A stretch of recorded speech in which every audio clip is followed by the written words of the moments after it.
I want to tell you about the moment I understood what I had actually been to my son's family for 22 years. It wasn't a dramatic moment. It was a Tuesday afternoon in October, standing in a reception hall in Oakville, holding a glass of sparkling water, watching my son-in-law shake hands with a man I'd never met, a man whose name I'd heard exactly once before, spoken quietly, the way you speak about weather you'd rather forget. But before we go any further, tell me in the comments where you're watching or listening from today. I read every single one. My name is not important.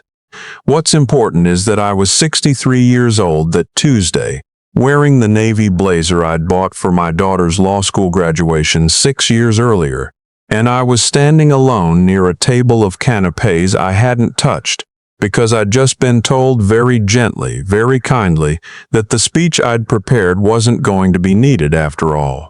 Let me go back to where this actually begins. I met my daughter-in-law 23 years ago when my son brought her home for Thanksgiving. She came through the door with a pan of butter tarts she'd made herself, handed them to me without ceremony, and said, "I heard you like sweet things, so."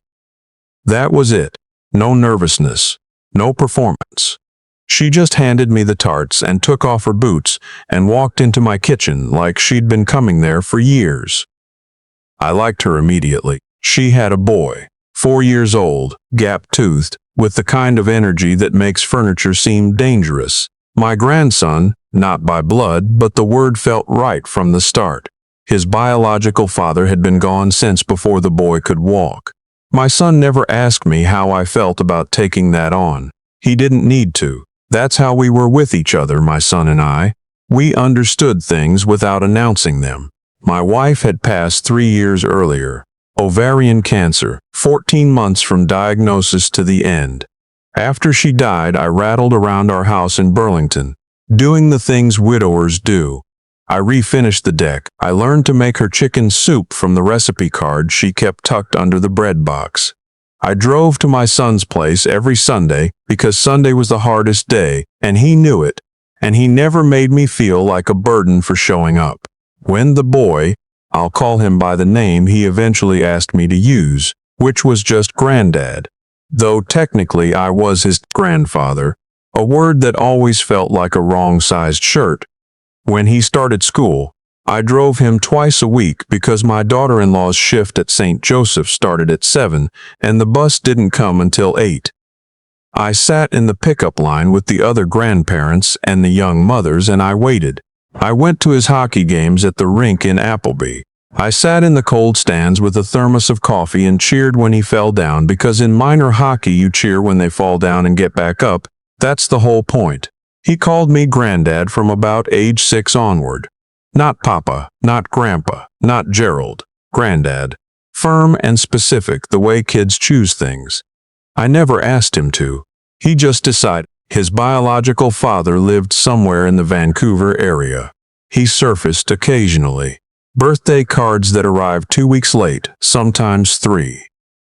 A phone call at Christmas that my daughter-in-law would take in the bedroom with the door half closed, speaking in that low, careful tone people use when they're managing something fragile.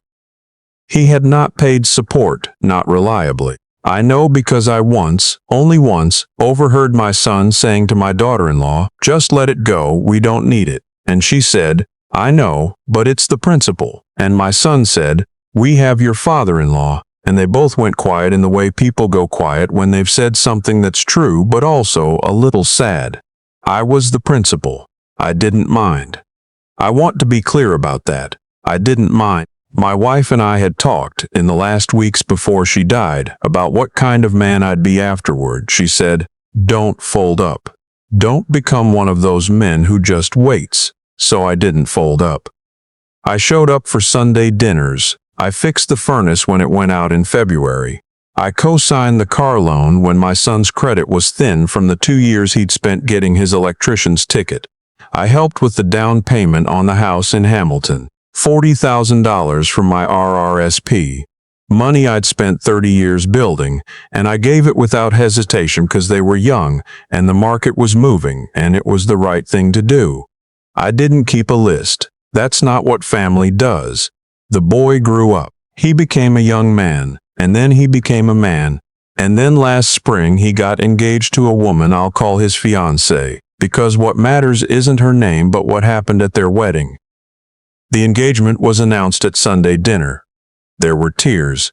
There was champagne, the good kind my son had been keeping for something. My grandson looked across the table at me and said, "Granddad, will you give a toast?"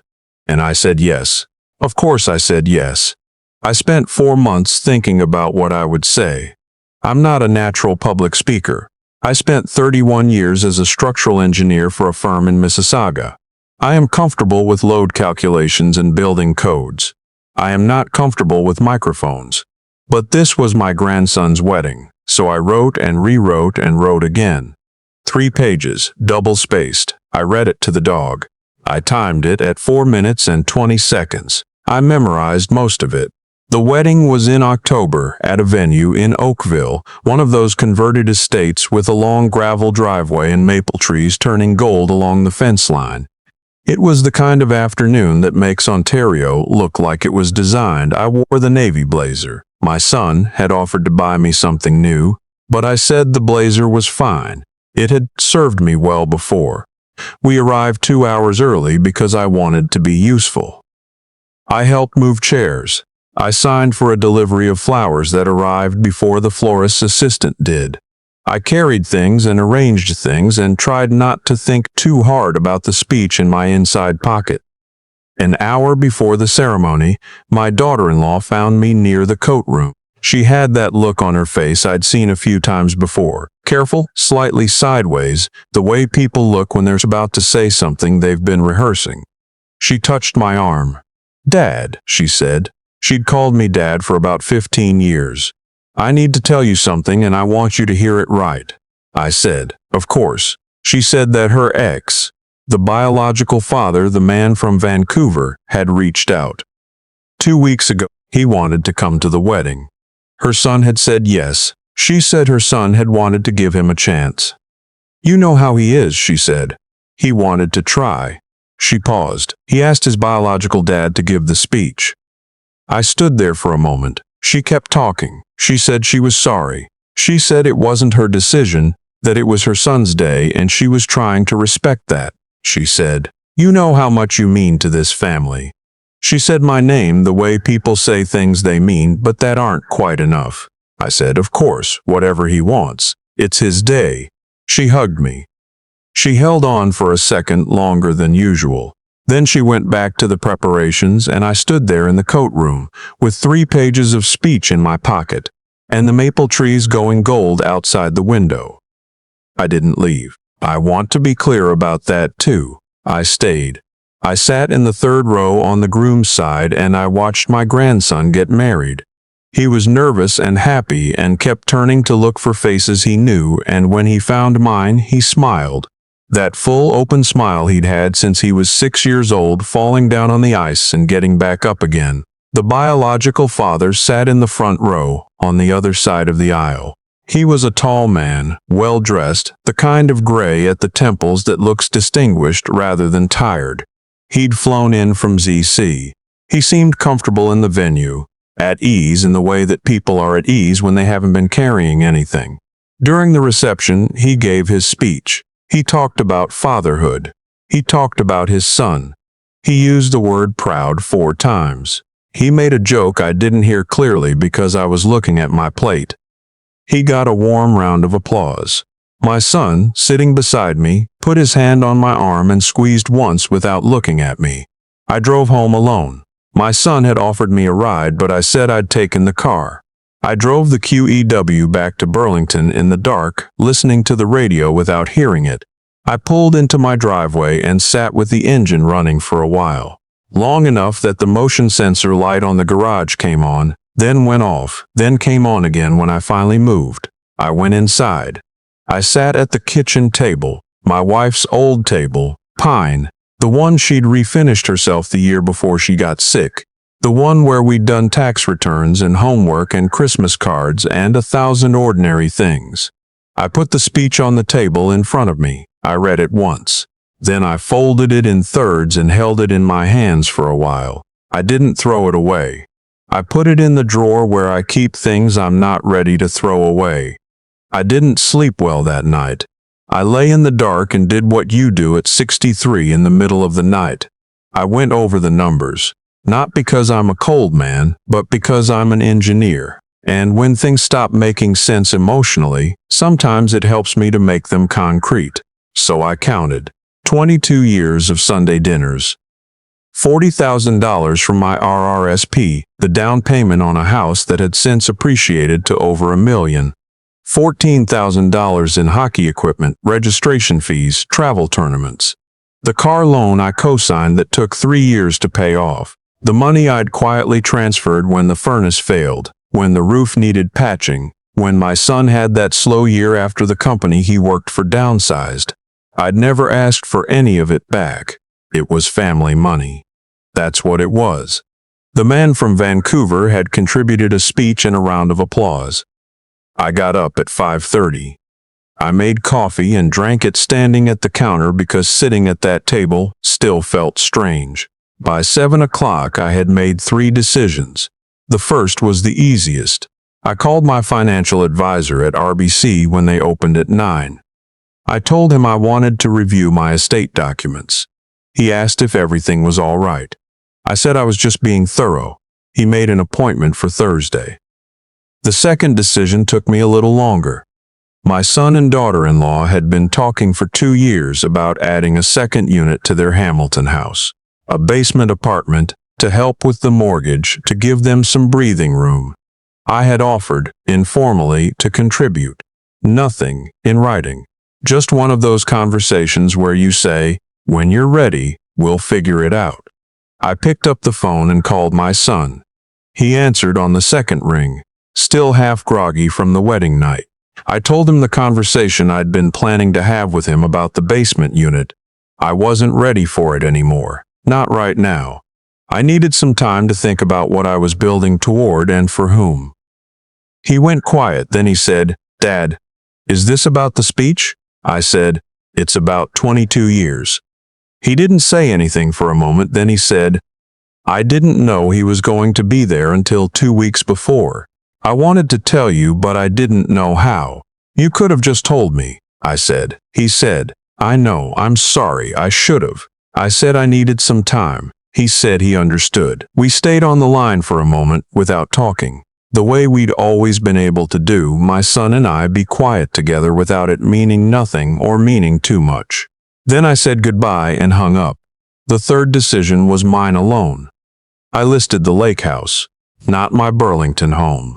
The place on Georgian Bay, a small cottage my wife and I had bought in the 90s, a clapboard place on a gravel road outside Penetanguishene, 2 bedrooms, a wood stove, a dock that needed replacing every few years. For 20 years I'd kept it maintained and kept it available to the family. My son and his family used it every August. My grandson had learned to swim off that dock. His fiancée had spent her first summer with the family there. The title was in my name. It had always been in my name. My wife and I had bought it the year before we married, and when she died it came entirely to me. And at no point had I ever added anyone else to the deed, because my father had told me something once, when I was young and thought inheritance was a simple thing. Keep what you built in your own name. Love doesn't need a deed to prove itself. But a deed is the only thing a court will look at. I called an agent I knew from the Burlington Rotary. She'd sold 3 properties on Georgian Bay in the last year. She came out on a Wednesday, walked through every room, looked at the dock, made notes. She asked if I'd spoken to my family. I said the decision was mine to make. She listed it on Friday. The first showings was Saturday morning. I didn't tell my son. I went about my week. I raked the leaves off the lawn. I had Thursday's appointment at RBC and quietly revised my will and my beneficiary designations, changes I probably should have made more carefully years ago. I took the dog for long walks along the waterfront. I sat in the coffee shop on Brant Street I'd been going to since my wife was alive, and I ordered my usual, and I read the paper the way I always had, and I felt, for the first time in a week, something I could only describe as clear. The offer came in 9 days. a family from Barrie. He was a nurse practitioner. She taught high school history, 2 kids under 10. They were approved through TD, and they wanted to close before Christmas. The agent called me with the number. It was fair. It was more than fair. I said yes. I signed the papers on a Thursday morning. The notary's office in downtown Burlington smelled like old wood and printer ink. My hand was steady. I drove home and made lunch and called my sister in Halifax and told her what I'd done, and she was quiet for a moment, and then she said, "Good." Just that. Good. My son found out from his wife, who had been checking the MLS listing because they were thinking about what to do with the property someday. She called him. He called me. His voice was careful, the way it gets when he is trying not to show he's hurt. "Dad. The cottage. I know." I said, "Why didn't you tell us?" He let out a long breath. "There. The kids spent every August there. 20 years. I know they did. This is because of the speech." "The speech was one Tuesday afternoon," I said. "This is 22 years of being moved to the 3rd row while somebody else stood at the microphone." I paused. "I don't think you meant it that way. I don't think you knew what you were doing. But it happened." He was quiet for a long time. Long enough that I thought the call had dropped. Then he said, "You're right. You're right, and I should have protected you from that. I'm sorry." I hadn't been expecting that. The apology, clear and simple, without conditions. I said, "I know you are." He said, "I don't know what to do about it." I said, "Neither do I yet. Give me some time." My grandson called the next evening. He'd clearly been coached to call, or maybe he hadn't. With him it was always hard to say. His voice was younger than I expected, the way voices sound when they're holding something they don't know how to carry yet. "Granddad," he said. "Yes, Mum told me about the cottage. She told me you sold it because of my wedding. Because of the speech thing. Your mother explained it better than I could right now," I said. He was quiet. Then, "I didn't think about what it would look like to you, asking him to speak. He'd never been there for anything, and he said he wanted to be there for this, and I thought." He stopped. "I don't know what I thought." "You wanted to give him a chance," I said. "That's not a bad impulse. He's your father. You're my grandfather. I know what I am." Another silence, he said. He posted a video on Instagram from the wedding. Father of the groom. He hasn't texted me since. I closed my eyes for a moment. Didn't say anything. "I didn't know he'd do that," my grandson said. "I thought he'd changed." "People sometimes change," I said. "But it takes longer than a wedding weekend." He said, "I'm sorry about the cottage. I know what it meant." "The cottage was wood and water," I said. "What it meant was the people in it. And the people can still be there for each other. The location was just a place." I heard him exhale. "Can I come see you?" I said yes. Of course I said yes. Winter settled in early that year. The lake would have frozen by now, out on Georgian Bay. The clapboard cottage would be locked up and cold, waiting for the Barrie family to take possession in January. I tried not to think about it too much. The dock, the wood stove, the smell of the morning out there when the mist was still sitting on the water. You can miss a place without regretting what you did. I went back to my regular routines. Saturday mornings at the Burlington Farmers Market, even in November, because the cheese vendor stays until December, and my wife used to drag me there every week, and now I went because it kept something alive. Thursday evenings at the Royal Canadian Legion on New Street, where I'd been going since my brother-in-law introduced me 8 years ago. There was a man there named Alton, 81 years old, retired CN rail foreman from Oakville, hands like he'd spent 60 years working with them, which he had. He sat at the same table every week. He drank Molson Canadian from the bottle and looked at you like he was doing an appraisal. One Thursday he looked at me sideways and said, "You've been somewhere else for a few weeks." I said, "Had a situation to work through." He said, drank his beer. "Family? Family." He nodded. "Worst kind and the only kind that matters." He turned his bottle slowly on the table. "You clear it up?" "Working on it." "Good," he said. "The ones worth clearing up, you do the work." He looked out across the room. The ones that aren't, you figure that out too, eventually. Saves time. My grandson came on a Saturday in late November. He drove down from Hamilton alone. He brought a box of butter tarts from the bakery in Dundas that his mother had told him I liked. He handed them to me at the door without ceremony, almost exactly the way his mother had handed that first pan of tarts to me 23 years earlier. I don't think he knew that. Some things pass through families in ways that nobody choreographs. We sat at the kitchen table. He's a big young man now, broad across the shoulders, has my son's hands. He drank tea, which surprised me. I'd always thought of him as a coffee drinker. He said he'd switched when his wife made him start monitoring his blood pressure. 26 years old and monitoring his blood pressure. Time moves without asking permission. We talked for 3 hours. He told me things I hadn't known, that his biological father had called twice since the wedding and the second call he hadn't answered. That when he'd gone through the wedding photos, the one that hit him hardest was one somebody had taken without staging it, just a candid.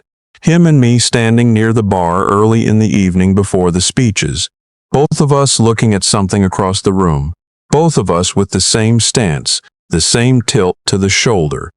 He showed me the photo on his phone. He was right. We did look alike, in the way that has nothing to do with genetics. He said, I didn't know about the money, the down payment, the car loan, all of it. Mom told me after everything happened. She wanted me to understand. I didn't want credit for it, I said. I know, but I should have known.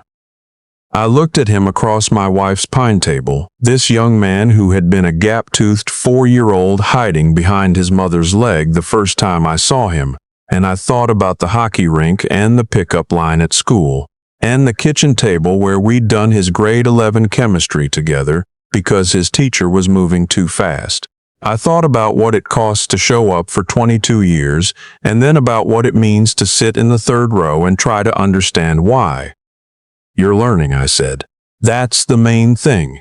He wasn't entirely satisfied with that. I could tell. He wanted something more resolved the way young people do. He wanted the story to have arrived somewhere tidy. But that's not how it works at 63.